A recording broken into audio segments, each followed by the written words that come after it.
The fog does not lift that morning. It sits low over the valley like something waiting to be asked to leave, and inside it, a horse the color of wet iron stands motionless at the fence line, watching a road that has never once brought him anything good. Somewhere behind him, a woman steps out onto a porch that groans under her boots, and for a long moment, she simply watches the horse watch the road, as if the two of them share a language no one else in the world still speaks. Then, far off, engines. 3 of them. Black, expensive, wrong for this place the way a suit is wrong for a funeral held in a barn. The horse's ears swivel first. Then his whole body stiffens, for 1,000 pounds of muscle deciding, in half a second, whether today is the day everything ends. Before you keep watching, a quick question worth sitting with. What would you do if the one thing left of someone you loved could be taken from you by a man who has never once had to lose anything? Hold on to that question. It matters more than it seems right now. If this story finds something in you, tap like, subscribe before the fog burns off, and drop the name of your city in the comments. You will want to see how many others are watching this valley with you by the time it's over. Now, back to the road, and the cars getting closer. The rehabilitation sanctuary sits 9 miles past where the county stopped paving roads, in a fold of the Oregon hills where the light arrives late and leaves early, filtered through cedar and a mist that never fully commits to becoming rain. Lorelei has lived here for 22 years, and for the last 4 of them, she has lived here alone, in the sense that matters. The ranch house still holds 2 coffee mugs on the drying rack out of habit rather than need. The second boot tray by the door has not been moved. Nobody visits long enough to ask her why. She is 48, though the valley has aged her the way valleys tend to age people who work outdoors and grieve indoors. Hands rougher than they should be, hair pulled back with no interest in how it looks, a way of standing that suggests she has spent years bracing for weather that hasn't arrived yet. The sanctuary itself is modest by any standard that matters to a bank. 11 horses, for goats nobody remembers adopting. A barn with a roofline that dips in the middle like a tired spine, and a single paddock reserved, always, for one animal who does not mix with the others. Sovereign. A dapple gray stallion with a scar along his left flank and eyes that track movement the way a soldier tracks doorways. He came to the sanctuary broken in ways veterinarians have language for and ways they don't. Lorelei rebuilt him slowly, over months. The same months she rebuilt herself after the accident that took her husband, Callum, off this same land, in this same fog, on a morning that started exactly like this one and ended with her running across 300 yards of frozen pasture too late to matter. She does not talk about that morning. The town does not need her to. Everyone within 20 miles already knows the shape of it. The fence rail that gave way, the horse that spooked, the truck that arrived 7 minutes after the ambulance could have made a difference. What nobody in town knows, because she has never once said it aloud, is that Sovereign was the horse standing nearest Callum when it happened, and that for the first 8 months afterward, she could not look at the animal without her hand shaking. She kept him anyway. Some penances are private. Some horses are the only ones who remember your husband's voice. The sanctuary survives on grants that shrink every year, on donated hay, on the goodwill of a handful of retired ranchers who bring their own arthritic geldings here for what the county clinic calls equine-assisted therapy and what the ranchers themselves simply call the only thing that still makes their mornings worth getting up for. There is Hollis, 71, who has not spoken more than 4 consecutive sentences to another human since his wife passed, but who talks to the horses in long, unbroken paragraphs. There is Dot, who drives 40 minutes each way twice a week because her grandson, back from 2 tours he doesn't discuss, will only leave the house to come here. The sanctuary is not a business. It has never once turned a profit. It has, for years, simply survived on the stubbornness of a woman who refuses to let one more thing be taken from this land. That stubbornness is currently under a siege it cannot win. 6 months ago, the note on the property changed hands. A regional bank sold the sanctuary's accumulated debt, decades of small loans against feed, fencing, a barn roof repair, a well pump, to an investment fund out of Seattle, and the fund did what funds do. It consolidated, it called, it set a date. 90 days from now, unless the debt is paid in full, the entire valley, the barn, the paddocks, the cabin where Hollis's granddaughter learned to ride, the ground where Callum is buried under a stand of cedar Lorelei planted herself, goes to auction. The name attached to the fund is Pierce Ashwood. Nobody in the valley has met him. They have only seen the renderings, leaked from a county zoning meeting, of what the land becomes if he wins: a wellness resort, reclaimed timber lodges, a spa built where the round pen currently stands. Sovereign's paddock, according to the plans, becomes a decorative pond. This morning, the fog is not yet burned off when the 3 black vehicles turn off the county road and start up the long gravel drive. And Lorelei is already standing in the yard before they arrive, not because she was told they were coming, but because some part of her has been standing there, braced, for 6 months. The lead car stops at a careful, deliberate distance from the fence. A man gets out first, mid-30s, tailored down to the stitching, a leather folio under one arm, already talking before his door is fully shut, already narrating the property to someone on a call as though it belongs to him already. His name, though she does not yet know it, is Denholm, and he carries himself like a man who has never once in his life needed anyone else's forgiveness. Behind him, a second door opens more slowly.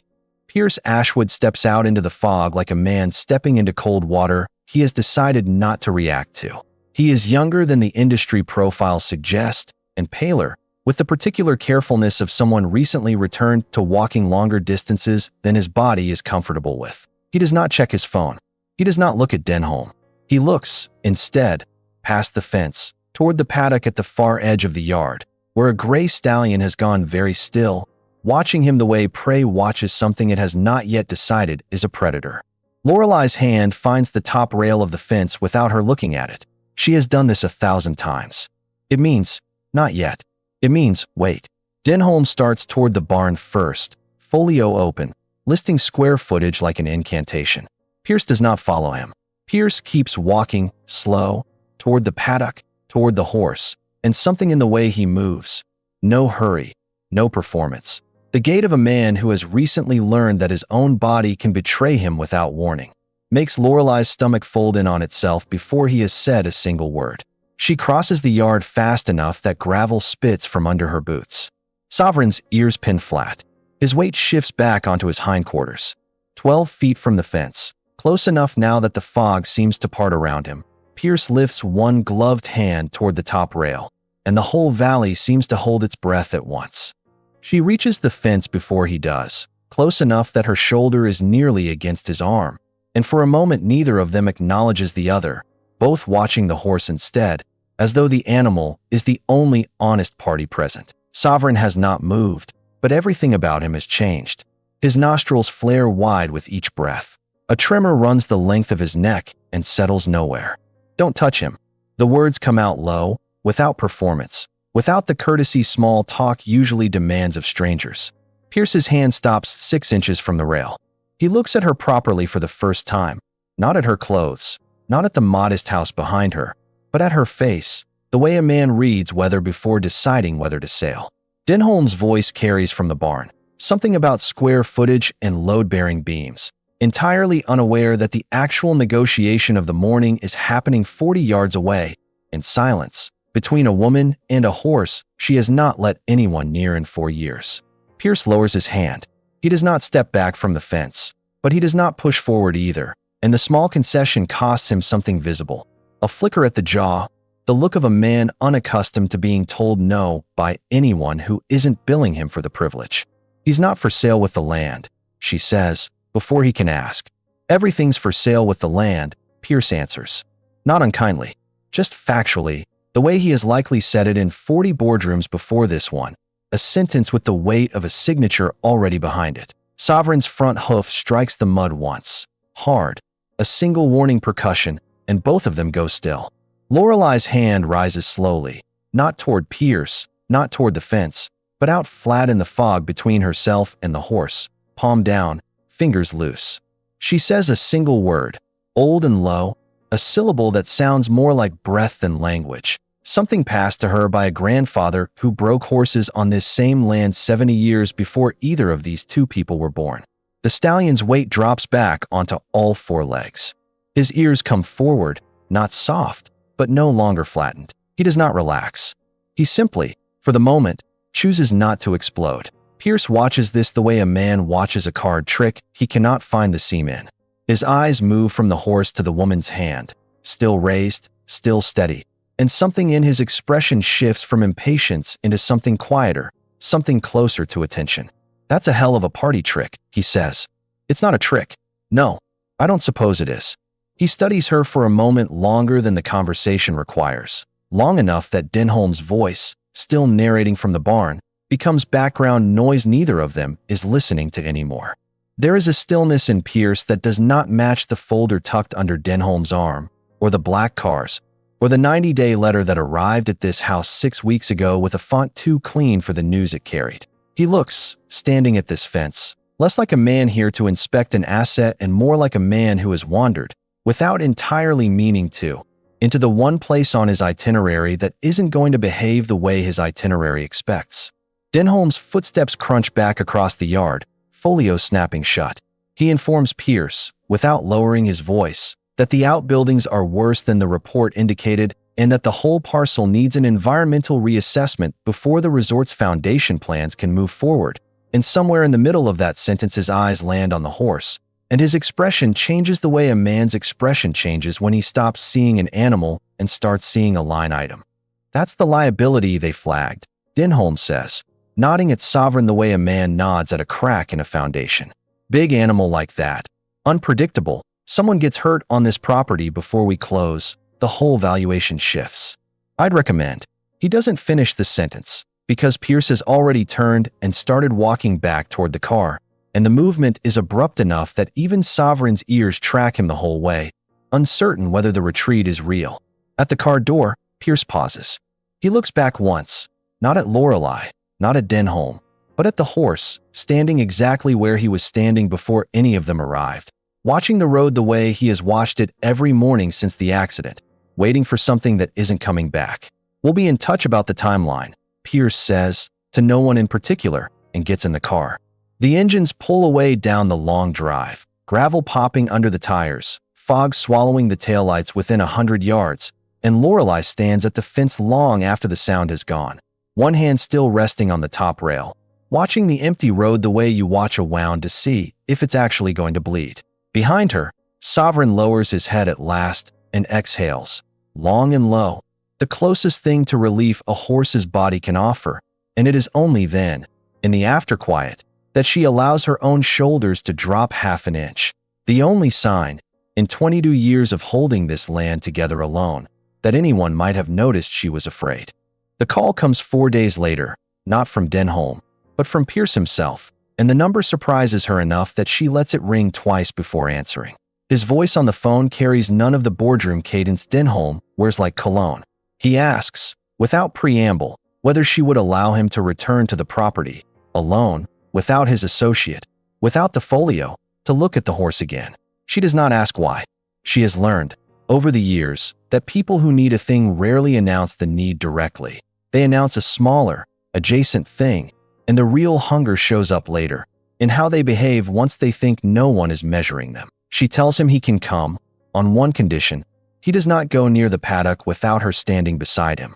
He arrives the next morning without Denholm, without the black convoy, driving a single rented truck up the gravel himself, badly, stalling once at the cattle guard in a way that makes Hollis, feeding the goats nearby, laugh out loud for the first time in what Lorelei estimates is several weeks. Pierce steps out dressed differently than before, plainer, a jacket too new to have ever seen a barn, boots that still have their retail sheen. And there is something almost endearing in the mismatch, a man trying, visibly, to dress for a world he doesn't belong to. He stands at the fence rail where he stood 4 days earlier, hands in his pockets, watching Sovereign graze at the far end of the paddock, and for a long while neither of them says anything at all. The fog is thinner today, burning off in patches, letting actual sunlight fall across the wet grass in broken pieces. "You said it wasn't a trick," he says finally. "It's trust, built over years. It's the opposite of a trick." He nods slowly, the way a man nods at information he isn't sure what to do with yet. His eyes stay on the horse. Denholm thinks he should be put down, or sold off to someone with the facility to handle him. He's not wrong that the liability's real. Insurance actuaries don't care how much trust took to build. Lorelei's jaw tightens, but her voice stays level, the way it has stayed level through 6 months of letters and calls designed to make her feel like the unreasonable party in her own life. He's not going anywhere. Pierce is quiet for a moment. Then, without asking permission, without announcing the intention the way a careful man would, he steps toward the fence rail, closer than 4 days ago, close enough that his chest nearly touches the top board, and lifts his hand toward the latch of the gate. Lorelei's whole body turns toward him, the warning already forming in her throat, one word rising up the same way it rose 4 days ago. But this time something in the paddock moves before she can speak it. Sovereign lifts his head from the grass. He does not startle. He does not flatten his ears or strike the ground in warning. Instead, slowly, deliberately, he walks toward the fence, toward the gate, toward the man with his hand on the latch, and stops less than a foot away, close enough that his breath fogs visibly in the cool morning air against the fabric of Pierce's new jacket. Lorelei's hand freezes on the rail. She has seen this horse charge grown men off this property. She has seen him refuse contact with anyone but her for 4 straight years. And here he is, unbidden, closing the last distance himself, lowering his great gray head until his forehead rests, gently, directly against the center of Pierce's chest. Exactly, precisely, over the place where a thin surgical scar sits hidden beneath 2 layers of fabric, a scar from an operation that took place 11 weeks ago, one that almost nobody outside a single hospital in Seattle knows occurred at all. Pierce does not move. His hand, still raised toward the latch, hangs frozen in the air. His breathing, audible now in the stillness, begins to slow, not by his own effort, but as if pulled downward, matched, entrained by the enormous, deliberate rhythm of the animal's own breath against his sternum. For breaths. 6. Lorelei watches the horse's ribcage expand and contract in long, unhurried waves, and watches Pierce's shoulders, rigid a moment ago, begin, involuntarily, to fall into the same slow rhythm, as if his body has recognized something his mind has not yet caught up to. Nobody in the valley moves. Hollis has stopped scattering feed for the goats and stands frozen by the gate, watching. Somewhere behind the house, a truck engine idles, forgotten. And Pierce Ashwood, a man whose entire professional existence has been built on never once appearing unsteady in front of anyone, stands in the mud of a failing ranch with a stallion's forehead pressed against a wound he has told no one about, and does not, for a long, unbearable moment, trust himself to speak. The horse steps back first.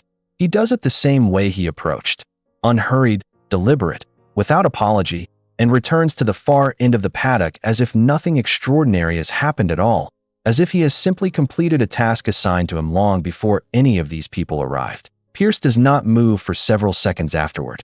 His hand, still raised toward the latch, drops slowly to his side. When he finally turns to look at Lorelei, his face has lost whatever careful composure carried him up the drive that morning, and something rawer sits underneath it. Not fear exactly, but its close cousin, the look of a man who has just been handed proof of something he has spent 11 weeks trying to convince himself wasn't real. "You knew he'd do that," he says. "It isn't quite a question. I didn't know anything. He's never done that. Not with anyone but me. Not once in 4 years." Pierce looks back toward the horse, now grazing again at the paddock's far fence line, as though the last 90 seconds never occurred. His hand drifts, almost involuntarily, to his own chest, resting flat over the fabric where the scar sits beneath. How would he know? He starts, and stops himself before finishing the sentence, as if saying the rest of it out loud would make something true that he has been working very hard, for 11 weeks, to keep untrue. Lorelei studies him now the way she studies a spooked animal, not with pity, which would insult him, but with the clinical patience of someone who has spent years learning to read what bodies say when mouths refuse to. The pallor under his tan, the careful, measured way he moves, like a man whose doctor has told him not to strain himself and who has, for once in his life, actually listened. The way his hand keeps returning to his sternum, unconsciously, each time the conversation edges toward the horse's behavior. "Heart," she says, not as an accusation, just a fact laid on the table between them, the way you'd lay down a card in a game neither of you agreed to start. Pierce's eyes come up sharply, and for a moment the boardroom returns to his face, controlled, defensive, ready to close a door before anyone can see through it. Then, just as quickly, it drains back out of him, as though maintaining the performance costs more than he currently has to spend. Cardiac arrest, he says quietly. 11 weeks ago, in a hotel room in Zurich, alone, closing a deal that doesn't matter to a single person on earth except the 6 board members who needed it to go through on schedule. They found me on the floor of a hotel bathroom, and I was gone for almost 4 minutes before anyone got a pulse back. Surgery 2 days later. Nobody outside the hospital and 2 members of my board know it happened. As far as the market is concerned, I was in Zurich negotiating, which, in a sense, I was. The confession sits in the cold morning air between them, unadorned, offered without the polish he clearly applies to everything else in his life. Somewhere behind them, a goat bleats, and the ordinary sound seems almost obscene against what he has just said. "Why tell me?" Lorelei asks. Pierce doesn't answer right away. He looks toward the paddock again, toward the horse who found the wound beneath his shirt without ever being told it existed. And when he finally speaks, his voice has lost the last of its boardroom register entirely, because he already knew. So there didn't seem to be much point in pretending with the rest of you. Denholm returns to the valley 3 days later, and this time he does not wait to be invited past the gate. He arrives with a different folio, thicker, and a woman from the fund's legal team who says almost nothing the entire visit. Only takes photographs of the paddock fencing with a phone held at exactly the angle a courtroom would find useful. Lorelei watches them from the porch, arms crossed, while Hollis's granddaughter's rescued gelding paces nervously in the round pen nearby, unsettled by strangers the way most of the sanctuary's animals are. Denholm's opening line, once he's close enough to be heard without shouting, is not a greeting. It's a number, the current appraised value of the land if cleared of livestock and outbuildings versus the appraised value with an active, uninsured liability like sovereigns still occupying prime acreage. He delivers it the way other men might recite a psalm, with the same unwavering faith that the numbers alone settle every argument that matters. "Mr. Ashwood asked me to review the incident from Tuesday," Denholm says, tapping the folio as though it contains a transcript of something Lorelei was not personally present for. An animal of that size making unsupervised contact with a principal of the fund is exactly the kind of exposure legal flagged 8 weeks ago. I don't think you understand what a single incident report could do to this timeline. Or to you. Frankly, if he'd been hurt. He wasn't hurt. This time. Denholm's smile does not reach anywhere near his eyes. Next time, maybe he is. And then it isn't just the debt on this property that becomes your problem. It's a lawsuit big enough to take the shirt off your back along with the barn. Behind him, the legal associate lowers her phone and glances, briefly, toward the main house, as though gauging whether the threat needs reinforcement from a second voice. Lorelei says nothing. She has learned, across 22 years of ranch auctions, drought years, and one funeral that emptied the valley of half its goodwill, that the worst thing you can hand an aggressor is a reaction they can quote back to a judge. Denholm takes her silence as an opening rather than a wall. Here's what happens if you're smart about this. The fund pays off the note in full. Every dollar, gone. Today, if you want it. In exchange for full transfer of the horse. Not the land. Just him. We have a facility in Nevada, professionally staffed, better equipped to manage an animal with his history than a woman running a charity operation on donated hay. You keep the ranch. You keep your life here. The horse becomes someone else's controlled risk instead of yours. The offer lands with the practiced ease of a man who has made versions of it 100 times before, in 100 negotiations where the other party eventually folded because the math simply made more sense than the feeling. For a long moment, Lorelei says nothing at all, and Denholm, mistaking silence for consideration, allows himself the smallest satisfied nod. Then she tells him no. It isn't loud. It isn't even particularly emphatic. It is, instead, the flat, immovable no of a woman who has already run every version of this calculation in the 2 sleepless nights since his last visit and has already found the bottom of it. Denholm's expression shifts from confident to incredulous, the particular incredulity of a man who has just watched someone turn down an amount of money that, by any rational measure, should have ended the conversation. "You understand what you're choosing," he says. "The debt, the auction, all of it, versus a horse. He's not a horse to me, and he won't survive somewhere else. Some animals die of things that don't show up on an X-ray." Denholm's jaw works for a moment, some retort forming and then, visibly, being reconsidered. He closes the folio with a sharp snap, the sound cutting across the yard like a small gavel.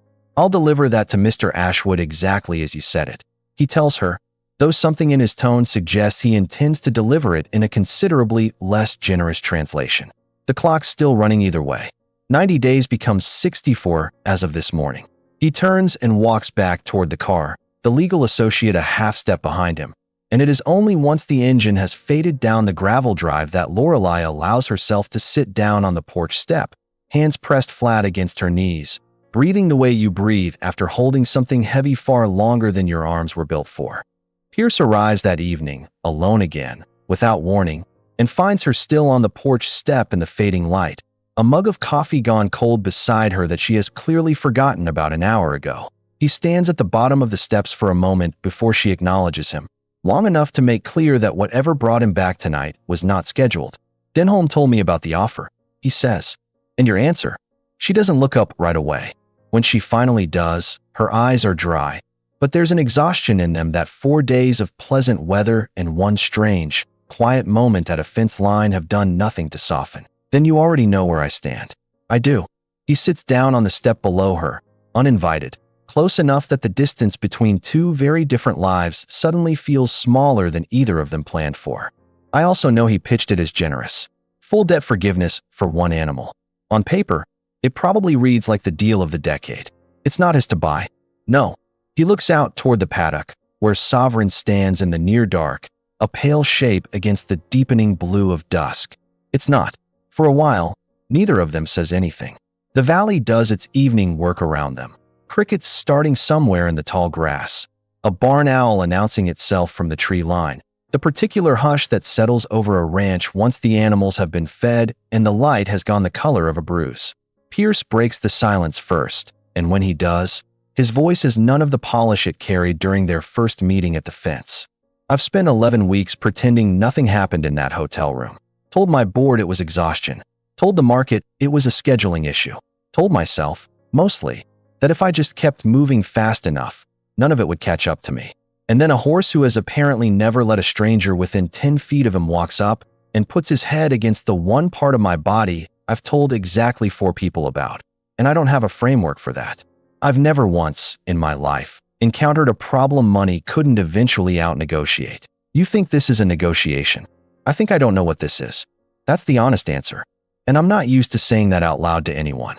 Lorelei studies him in the dying light, the particular unguarded posture of a man who has spent a career learning to control every visible signal his body sends, and who is, for the first time and longer than he can probably measure, failing to control this one. Something in her softens, fractionally, not toward the offer, not toward the fund, but toward the man sitting one step below her, visibly frightened of something no boardroom has ever prepared him to survive. If you want to understand what he responded to, she says finally, you don't buy it. You earn it. And it takes longer than 3 days usually allow for. Pierce is quiet for a long moment, watching the horse fade further into the dark blue of the coming night. What if I had 3 days, he says. What would that even look like?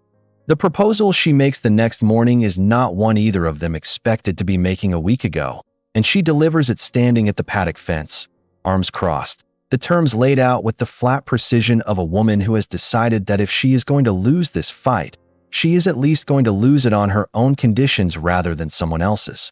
3 days, she tells him. You show up here every morning at dawn. You muck stalls, you carry feed, you groom him, you clean his hooves, you do every unglamorous thing this work actually requires, and you do it without an assistant, without your phone, without Denholm anywhere near this property. At the end of 3 days, if you can get a saddle on that horse's back without force, without a twitch, without sedation, without anyone but the two of you in that round pen, the ranch is yours. I'll sign whatever transfer your lawyers put in front of me. And if I can't, then you tear up the note. All of it. The whole debt, forgiven, and you and your fund never set foot on this land again. Denholm would call this insane, Pierce says, something almost like a smile at the corner of his mouth. No collateral, no legal language, just a horse and a stopwatch. That's the whole point. Some things you can't put a lien on. He extends his hand, and after a pause that lasts just slightly too long, she takes it, and the handshake is oddly formal for two people standing in mud, in fog, staking an entire valley on whether a wounded animal decides to trust a stranger before a bank forecloses on a woman's grief. The first morning goes badly. Pierce arrives on time, dressed correctly this time, boots already scuffed from some effort to break them in overnight. But his movements in the barn are stiff, overcorrected, the movements of a man following instructions rather than understanding them. Sovereign will not let him within arm's length of the stall. Every attempt to approach ends the same way. Ears back, weight shifted, a single sharp stamp of a front hoof that sends Pierce retreating half a step before he's told to. By mid-afternoon, sweating through a shirt that has already lost its retail creases, he sits down hard on an overturned feed bucket outside the stall and puts his head in his hands. And Lorelei, watching from the barn doorway, says nothing, because some lessons only take hold once a person has exhausted every version of the wrong approach first. "You're trying to convince him," she says eventually. "He doesn't care about convincing. He cares whether you're honest." I don't know what that means in horse terms. It doesn't mean anything in horse terms. It means the same thing it means in every other terms. Stop performing calm. Either you are, or you're not. And he already knows which one it is before you open the gate. The second morning arrives under a fine, persistent rain, the kind that soaks through a jacket collar within minutes and turns the yard to a soft brown paste under every boot that crosses it. Pierce shows up anyway, earlier than required, already at the barn door when Lorelei crosses the yard with the morning's first bucket of feed, and something in the set of his shoulders has changed overnight. Less rigid, less braced, the posture of a man who has stopped trying to win an argument and started simply showing up. He works the stalls in silence for the better part of the morning, and by midday, something shifts. He is crouched beside Sovereign's near foreleg, brush in hand, working slow, careful strokes through the horse's coat exactly as she showed him the day before, and the horse, for the first time in 2 days, does not pull away. He stands.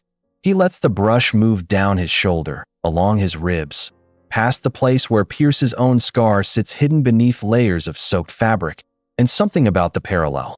The wound the horse carries in his history, the wound the man carries in his chest, both of them standing in the rain, both of them, for one unguarded moment, simply allowing themselves to be touched without flinching, breaks something loose in Pierce that 11 weeks of careful denial has kept perfectly sealed.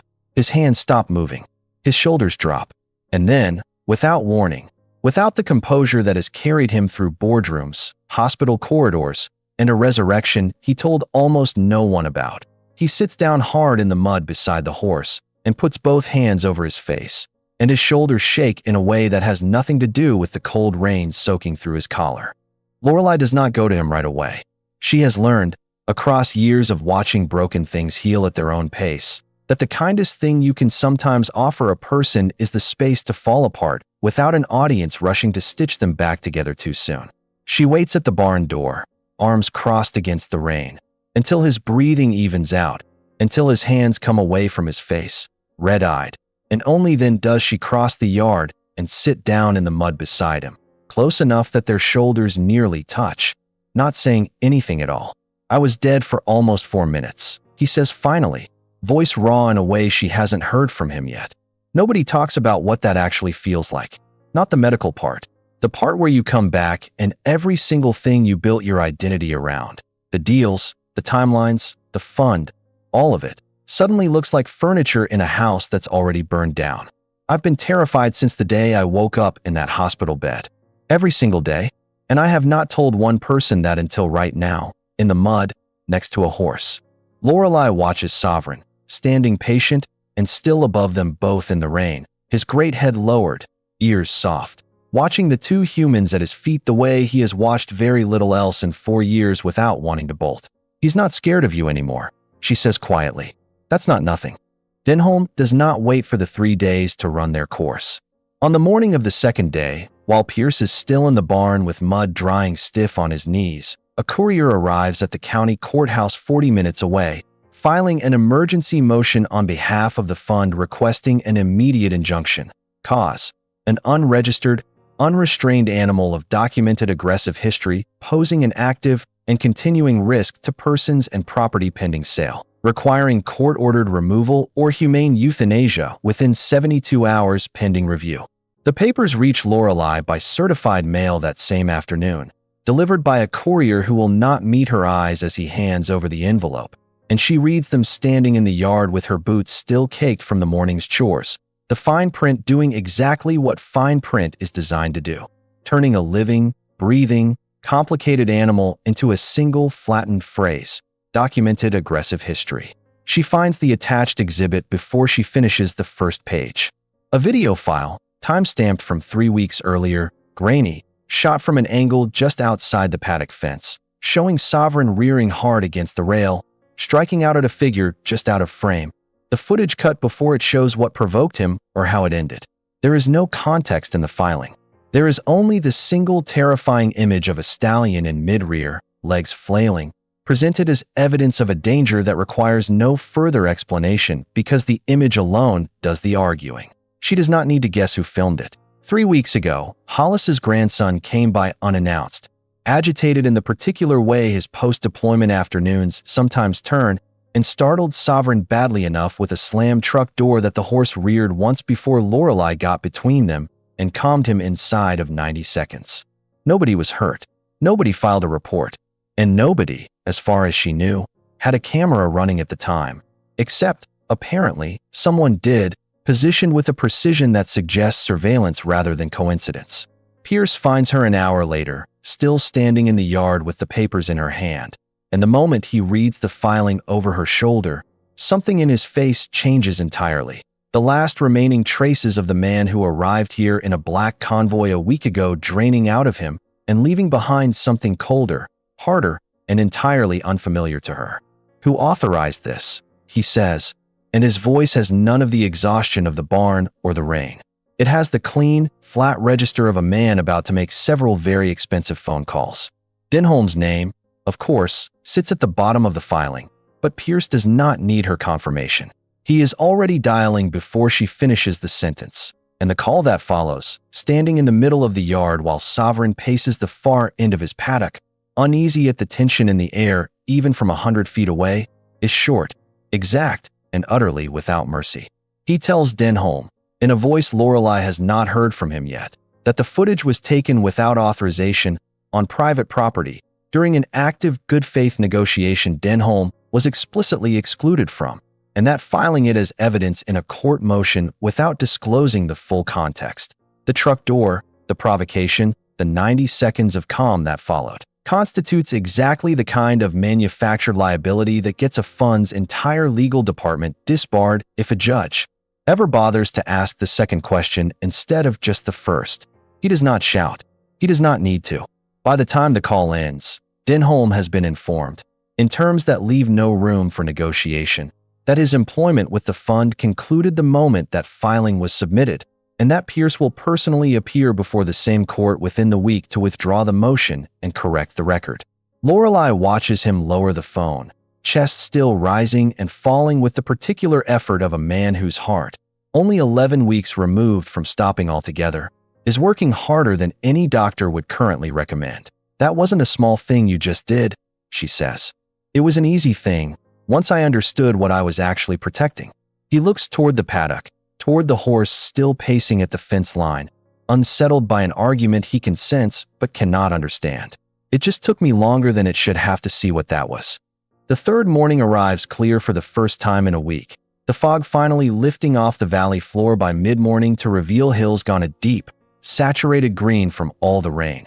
And there is a stillness to the ranch that feels less like calm and more like the held breath before a decision. Denholm's motion has been withdrawn, the video footage stricken from any future filing. But the underlying deadline, the debt, the auction, the 90 days now down to a number that fits on one hand, has not moved an inch. Whatever happens in the round pen this morning happens with the full weight of that number sitting on both their shoulders. Lorelei stands at the rail with a saddle over one arm, worn leather gone soft and dark with decades of use. The same saddle Callum used to carry across this same yard on mornings that now feel like they belong to an entirely different life. She has not let anyone touch this saddle since the accident. She does not explain this to Pierce. She simply holds it out to him, and something in his face, taking the weight of it into his own arms, suggests he understands the gesture carries meaning far beyond the leather itself. Sovereign stands in the center of the round pen, watching the gate the way he has watched every gate in 4 years, waiting to see whether what comes through it deserves to stay. Pierce enters slowly, saddle in one arm, and does not approach directly. He has learned this much, at least, over 3 days of failure and 1 collapse in the rain, that approaching a frightened thing head-on only confirms its fear. He moves instead along the perimeter of the pen, unhurried, letting the horse track him with his eyes rather than his whole body, letting the distance between them close by inches rather than intention. Sovereign's ears flick, once, toward him, then away, then back again. A conversation happening entirely in the language of small movements that Lorelei, watching from the rail, reads the way another person might read a page of dialogue. She says nothing.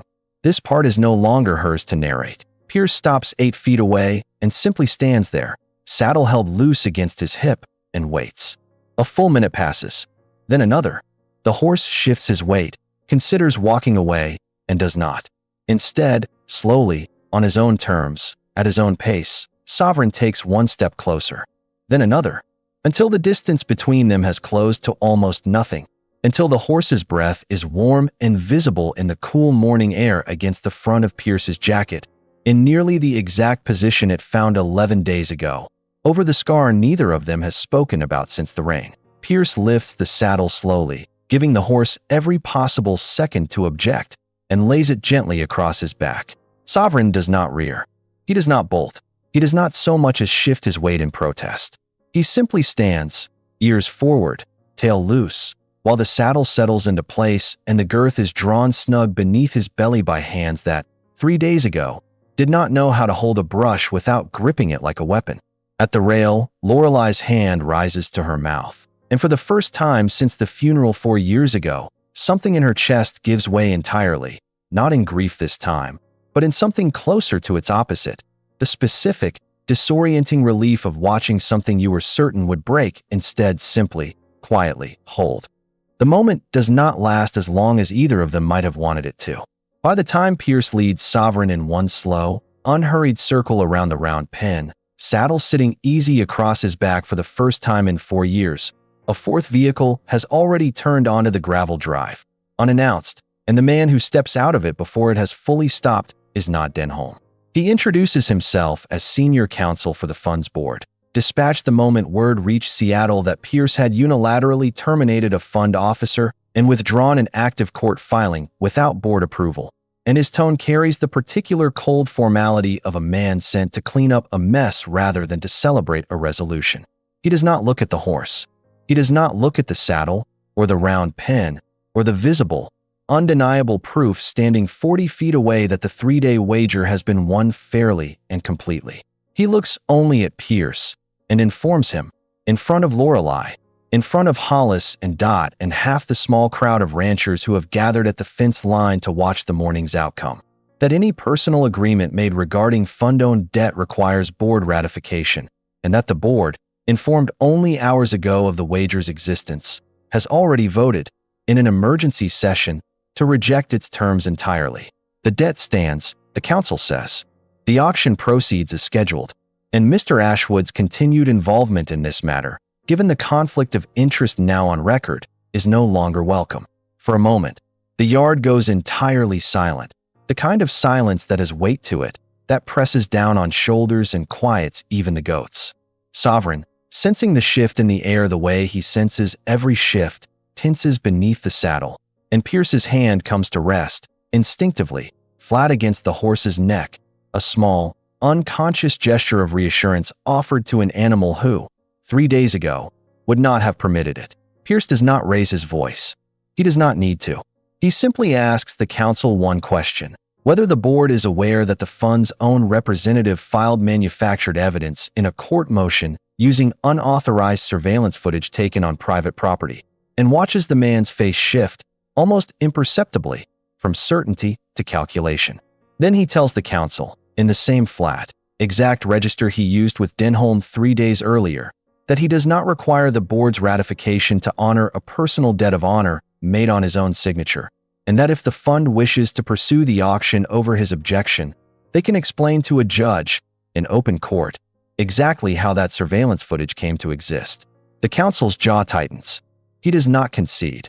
Men like him rarely concede in front of an audience. But he does retreat, promising a formal response within the week, and climbs back into the car with considerably less certainty than he arrived with. The gravel drive falls quiet again, and in the round pen, Sovereign, saddle still resting easy across his back, lowers his head and exhales, long and slow, as though the entire valley has just remembered, together, how to breathe. The formal response arrives 6 days later, not as a threat this time, but as a settlement, delivered by an entirely different lawyer with an entirely different tone. The debt forgiven in full, the note marked satisfied, the fund's interest in the parcel withdrawn permanently, all of it signed not by the board, but by Pierce himself, using a clause buried deep in the fund's founding charter that grants its principal officer discretionary authority over debts below a certain threshold. A threshold this ranch's entire accumulated note fits comfortably beneath. He never fully explains to Lorelei how he found that clause, or how many hours he spent the previous night reading charter documents he had apparently never once bothered to read in the 8 years since founding the fund. She does not ask. Some victories, she has learned, are more meaningful left slightly unexamined. What she does learn, in the weeks that follow, watching him return to the valley on weekends that have nothing to do with debts or deadlines, is the quieter cost the whole ordeal left behind. He no longer moves through the world with the same untouched certainty he arrived with. There is a new carefulness in him, a willingness to sit with silence instead of filling it, a habit of checking, unconsciously, on the horse's whereabouts before settling into any conversation, as though some part of him now measures every room by whether Sovereign would feel safe in it. The valley does not fully forgive him either, not right away. Hollis remains wary for months, watching Pierce muck stalls on weekend mornings with the particular suspicion of a man who has seen wealthy strangers make promises before. Dot's grandson keeps his distance longer than anyone else, though eventually, on a quiet afternoon nobody photographs or comments on, he is the one who teaches Pierce how to properly clean a hoof pick, the two of them working in a silence that says more than either has managed to say to a new person in over a year. Lorelei herself carries her own unresolved weight through all of it. The debt is gone, the auction canceled, the land secure for the first time in 6 months, and still, some nights, she stands at the paddock fence long after dark, one hand on the rail, and finds herself speaking quietly to a horse who has never once, in 4 years, needed her to explain what it costs to keep loving something after it has already taken almost everything from you. The wound Callum's death carved into her has not closed. It has simply, finally, stopped bleeding quite so freely, which is not the same thing as healing, but is, some mornings, enough. It is Dot's grandson, 3 weeks after the settlement, who nearly undoes everything a second time. Restless one evening in a way none of them yet fully understand, he takes one of the sanctuary's gentler geldings out past the fence line, without telling anyone, riding hard and fast down toward the county road in a state none of the ranchers recognize until it's already becoming dangerous. The gelding startled, the road narrow, a delivery truck rounding the bend at the exact wrong moment. Sovereign is the one who reaches them first. Loose from his paddock through a gate someone forgot to latch, he crosses the field at a dead run and places himself directly between the panicked gelding and the road, absorbing the smaller horse's collision against his own shoulder rather than letting it carry through to the truck's path, taking a gash along his flank in the process that will scar, permanently, alongside the older one already there. Lorelei reaches them seconds after Pierce does, both of them running full out across wet grass in the fading light. And what she finds is not the tragedy her chest had already braced for on the run down, but instead a scraped, trembling young man being held upright by a horse who, for years ago, would not let anyone but her within 10 feet of him, and who now stands steady, bleeding, breathing hard, letting a stranger's shaking hands cling to his neck the way you cling to the one solid thing, left standing after everything else has gone sideways. The vet arrives within the hour. The wound requires stitches, but nothing more. Dot's grandson, once the shock passes, sits in the barn doorway for a long time afterward, saying nothing, and it is Pierce who eventually sits down beside him, offering no advice, no reassurance, just company, the same silent company Lorelei once offered him in the mud. The following spring, the valley looks different in ways that have nothing to do with new construction. The barn roof no longer dips in the middle. A second round pin has gone up beside the first, funded not by a fund spreadsheet, but by an actual working partnership Pierce quietly built between the sanctuary and a veterans outreach program 2 counties over. One that sends young men and women like Dot's grandson here on a rotating basis, not to be fixed, exactly, but to be around something that asks nothing of them except patience.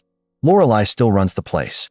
That was never negotiable, and Pierce, to his credit, never once tried to make it otherwise. He shows up most weekends still, mucking stalls and boots that have long since lost their retail shine, and something has settled into the rhythm of his visits that neither of them names out loud, though the whole valley has quietly noticed it. The way his hand finds the small of her back without thinking when they walk the fence line together at dusk. The way she has stopped setting out that second coffee mug from habit and started setting it out from something closer to intention. Sovereign still watches the road every morning. He has not stopped, and Lorelei suspects, quietly, that he never fully will. Some wounds simply become part of the architecture of a body, present but no longer load-bearing. But most mornings now, once his watch of the road is done, he crosses the paddock on his own, unbidden, and rests his head against the fence where Pierce stands waiting with the morning feed. The same gesture he offered a stranger in the fog 11 months ago, except now it is offered, each time, to someone he has chosen to recognize. The scar on Sovereign's flank from that night on the road has healed into a pale, permanent line beside the older one, and Lorelei catches herself, some evenings, running her hand along both of them at once, the old grief and the new one sitting side by side on the same animal, neither one erasing the other, both of them simply part of what he carried through, and what he is still, somehow, standing here to carry. The final piece of the story does not arrive in a courtroom or a boardroom, but in a quiet ceremony held at the edge of the cedar stand where Callum is buried, on the 1-year anniversary of the morning the black cars first came up the drive. There is no plaque, no announcement, nothing performed for an audience. Lorelei and Pierce simply plant a second row of young cedar saplings alongside the older ones, a gesture that means nothing to anyone passing by on the county road and means everything to the 2 people kneeling in the dirt beside them. Pierce, working the soil in with bare hands, admits, quietly, that he still sometimes wakes at night with his hand pressed flat against his own chest, checking, out of old habit, whether his heart is still doing what it's supposed to. Lorelei tells him, without performance, without softening it into something easier to hear, that the fear likely never fully leaves, that she still sometimes reaches for a second coffee mug before remembering, and that the goal was never to stop carrying what happened, only to find something worth carrying it alongside. Sovereign stands nearby in the last gold light of the afternoon, unbothered by the digging, watching the 2 of them the way he has watched this land for years, patient, scarred, present, and somewhere in that quiet, unremarkable moment, kneeling in the dirt beside the graves of one life and the beginnings of another, the truth of what happened here settles into something neither of them needs to say aloud. That real power was never in owning the valley, or forgiving the debt, or forcing a wounded animal into submission. It was always in the harder, rarer thing, having the courage to let something fragile see exactly who you are, and staying still long enough to let it decide, on its own terms, that you were worth trusting. If this story stayed with you, you know exactly what to do. Like it, subscribe for the next one, and tell us in the comments where you're watching from tonight. Stories like Lorelei's exist in more places than we realize, quietly, in valleys nobody drives through on purpose, and every comment helps this one reach somebody who needs it. Thank you for staying until the very last frame.